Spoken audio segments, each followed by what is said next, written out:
Bonsoir à toutes et à tous, bienvenue sur le plateau de chez vous. On va parler de ce qui se passe en Catalogne Nord. Nous allons découvrir un petit peu les événements à ne pas manquer absolument. Nous allons parler dans une première partie de Jazz à Jueg avec Monsieur Blasi. Bonsoir. Bonsoir. Donc vous nous parlerez un petit peu de la programmation et puis vous nous parlerez simplement du festival. Qu'est-ce que Jazz à Jueg? Voilà, on saura absolument tout. Et puis nous allons parler estival aussi.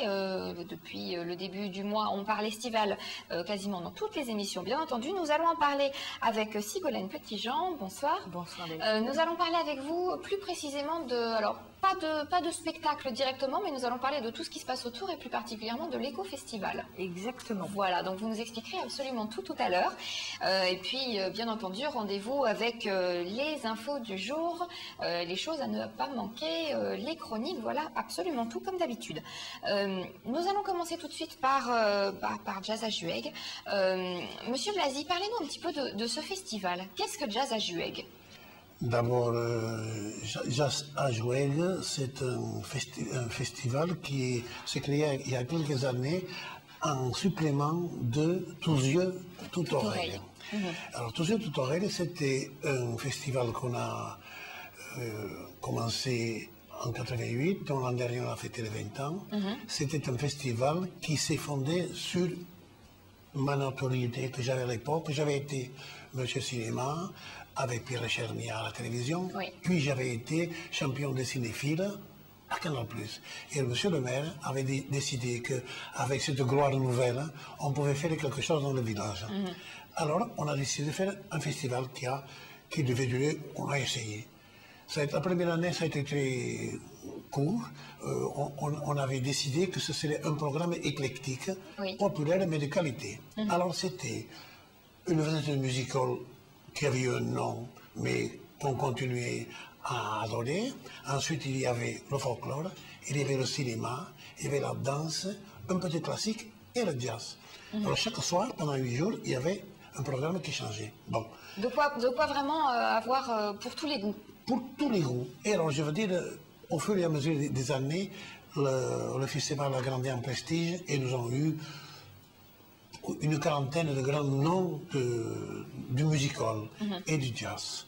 Bon, et ensuite, il y avait donc aussi une soirée cinéma, parce que le thème de Tous yeux, toute oreille, c'était avec le fond cinéma, tout tourné autour de ma gloire, en fait, de moi.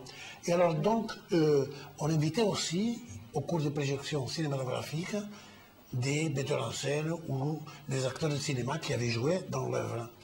Et alors, donc, on a eu en vrac, en musical, on a eu, je sais pas moi, Gloria Lasso, Adamo, Sheila, Moustaki, Delpech, des grands noms. Tout le monde est venu. Tout le monde est venu. Alors, on faisait le samedi, et puis, au milieu de la semaine, pour relancer le festival, on faisait venir une autre tête d'affiche. Bon, ça, pour le faire le plus court, pour parler de jazz. Le jazz, moi, je suis fan de cinéma, mais je suis un fan de jazz. Et Torelle, c'était un village où les jeunes aimaient le jazz. Déjà tout petit, quand j'étais petit, il y avait un orchestre qui était du village qui s'appelait l'Exotic Jazz, dans les années 30.